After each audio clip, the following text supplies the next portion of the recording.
উল্টা হালতি আবার এই লাইন না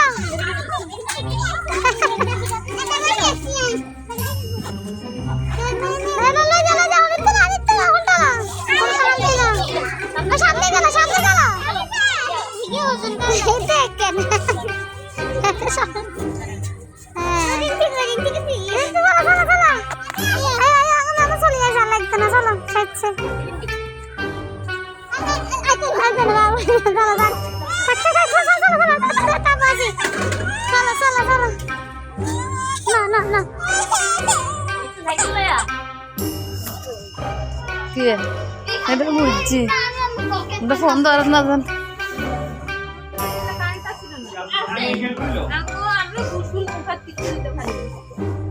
মোটর পাই নাই কারণ নেই জন্য সেটাও জানতাম না।